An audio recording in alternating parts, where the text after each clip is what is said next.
All right, let's head over to Gauteng Infrastructure Development, MEC, Lebogang Mayile.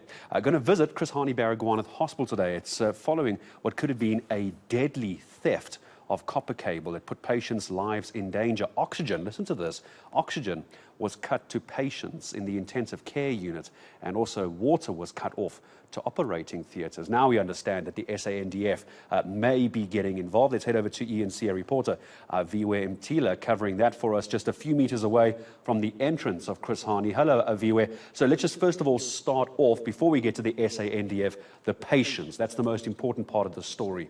Do we know if they are okay? Do we know if they're back in ICU? What's the status? What's the latest you have? Well, it's inhumane acts of sabotage, we are told, by the health department, of course, as those dozens of lives were actually put at risk. We understand the first incident happening on Monday, where a 10-meter long copper pipe was cut that was leading into the intensive care unit. 24 patients, Gareth, needed to be moved from there. There was a scramble. In fact, we understand that these are patients that need that intensive care. But within 5 hours, we're told, the hospital managed to stabilize them, and they were brought back into the ICU after that situation was resolved. That was on Monday. But we do know there was a follow-up incident that also occurred on Wednesday. This time, it was copper cable that was cut, headed to the theatre, two of them, Theatre 15 as well as Theatre 16.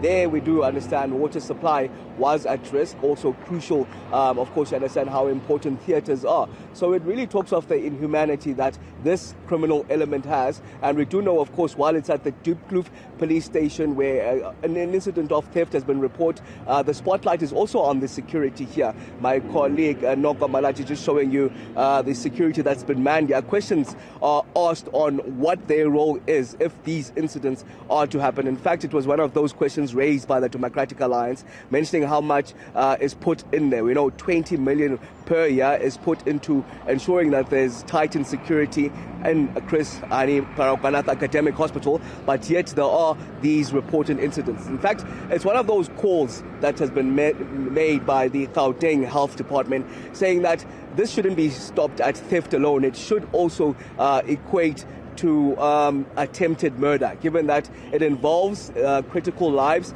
that, in fact, their lives were threatened, mentioning, of course, those 24 lives that were at risk at the ICU on Monday. But today, we're expecting the Human Settlements and Infrastructure Development, MEC, Lebogang Mayile, to pay the hospital a visit to assess the situation and also announce alternative measures that is to be taken around security measures and, of course, the importance of the lives of the patients that were at risk here. Let's not sugarcoat the issue at all here. What we're talking about is this common knock-on effect of poverty and unemployment in our country. We know how valuable Aviwe copper is. We know this because of issues over at Eskom. We know that copper cable gets stolen from robots around the country as well, telecommunications lines. So now we're at a point, because of the cost of copper and how valuable it is, the security overwhelmed where you are. Now there's talk of the SANDF. One would imagine, though, Aviwe, the SANDF has better things to do than come and protect a hospital. But here we are.